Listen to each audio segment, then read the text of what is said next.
کوردستان و ئیبراهیم ڕئیسی و سەرۆک کۆماری ئیسلامی ئێران لە کۆبوونەوەکاندا جەختیان لە برەودان بە پەیوەندیەکانی نێوان هەرێمی کوردستان و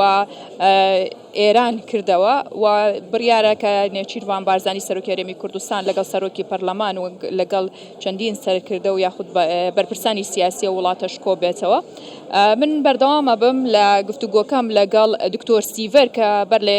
ئێستا باسی ئەومان کرد کە بیمە یاخود دڵنیایی لە لای هاوڵاتیان چەند گرنگە هەبێت. ئەگەڕێمەوە لەگەڵ دکتۆر پرسیارەکەمان کرد بۆچی کاتێک هاوڵاتی کە ناچارەکرێت بۆ گەشت بێت بۆ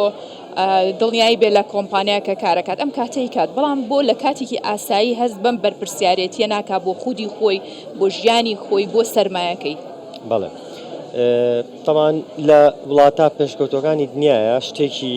نزانراوە کە ئێستا درکیان بەوە کردووە کە تێچووی پزیشکی یەکێکە لەو تێچوانەی کە بە زۆرترین بودجەی وڵات ئەبات. ئەگەر دیقەت بین ئێمە لە کوردستانیش و لە عێراقیشە هەمان کێشەمان هەیە. لە هەمان کاتدا ئەو بودجە تێچووی کە ئەچێتە وەزارەتی تەندروستیە و سەرفەکرێتەوە لەوانەیە هێشتا بەتەواتی جێی خۆی نەگرێتەوە لەو کۆمەڵە سێرڤیس و خەدەماتانی کە ئادرێ بە خەڵکانی ئاسایی. ئەمە وای کردووە لە وڵاتە پێشکەوتەکانە بیر لەوە بکەنەوە کە ئایا چۆن شان بەشانی حکوومەت و وەزارەتەکانی حکوومەت کۆمپانیا ئەهلەکان بێن وەکو یارمەتی دەربن لە پێشخستنی کەرتی تەندروستیدا و لە هەمان کاتدا ئەوانیش قازانجکەن و خەڵکانش قازانجکەن. بەنسبەتەوەی کە تراڤڵ ئینشورانس یاخود ئەو بیمەی لە کاتی سەفەرداکرێ، بیمەی کاتی سەفەر هیچ وڵاتێک پێویست بۆ ناکات کە تۆ بچیتە وڵاتەکەیەوە کەسێکی ئەو وڵاتەنی داوڵاتێکی وڵاتەنی لە کاتی هەبوونی هەر ڕووداوێکی نەخوازراوی پزیشکی یا تەندروستیدا ئەو بێت مەسرفێک لە تۆدا بکە. بۆیە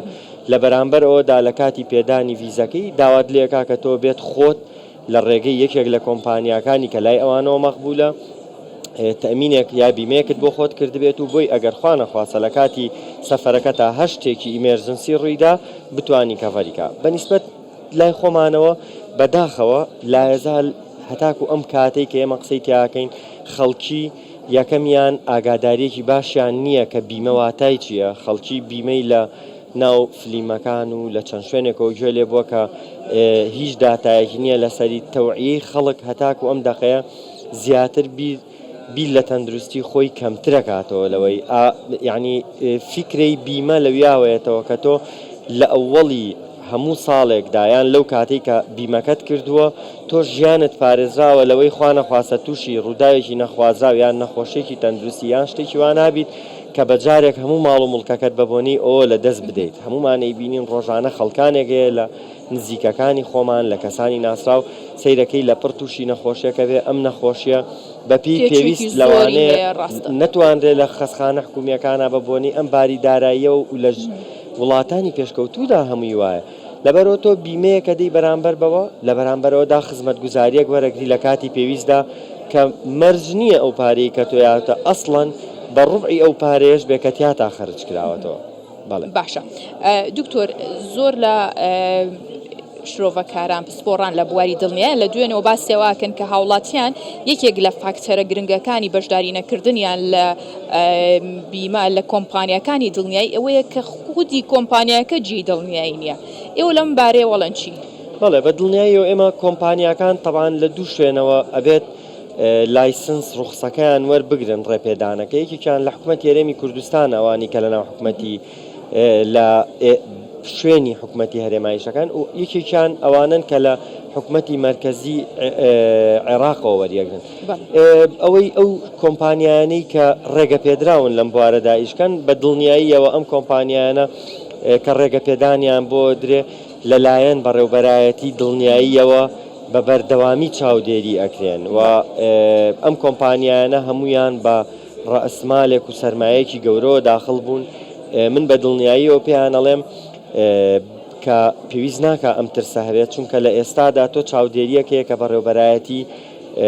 دڵنیایی کوردستانە و لە هەمان کاتیشدا کۆمپانیا خۆماڵیەکان کۆمپانیای زۆر باشن لە کۆمپانیەکانی دەرەوە لەبەرەوەی تۆگەر لە حاڵەتێکە تووشی کێشەیەکیش بیت لێرە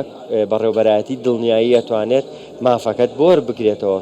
بەڵام تۆ کە کۆمپانیایەک لە دەرەوە بێ لەوانەیە لەو کاتەدا ئەو بەپێی یاسا و ڕێنماییەکانی وڵاتەکەی خۆی لەگەڵ تۆیان تەعامل کات و ئەسڵەن لەوانەیە تۆ شتێک وەرنەگریتەوە لەبەرەوە بە دڵنیاییەوە بوو بە خۆشحاڵیەوە کۆمەڵێک کۆمپانیای زۆر باشمان هەیە کە لە ئێستادا لەناو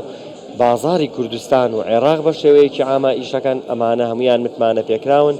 هەمویان لە هەمان کاتدا موعیدی تەمین واتە ئەوانیش خۆیان دڵنیا کردوێتەوە ینی بە پێی ستانداردی جیهانی ئیشەکەن و پێویست بەم ترس و دڵە ڕاوکێ ناکات. زۆر باشە دکتۆر سیڤەر سەربەست خۆتان بە دڵنیاییەوە باز لە هەمیشاڵێمەوە کە پزیشکان زۆر وردن و شتێک زۆر دڵنیا نەبن لێی هەرگیز ڕێگەی پێنایەن ئەمە جێی خۆشحاڵیە سوپاسکەیەوە خۆتان بەو پەڕی دڵنیاییەوە قسە لەسەرم بابەتاکەن خۆشحاڵ بووین سوپاس بۆ بەشداری کردنتان زۆر سوپاس بۆ ئێوە. بەڵێ ئەگەڕێمەوە لای ئێوە کوردستان 24 سپۆنسەری میدیایی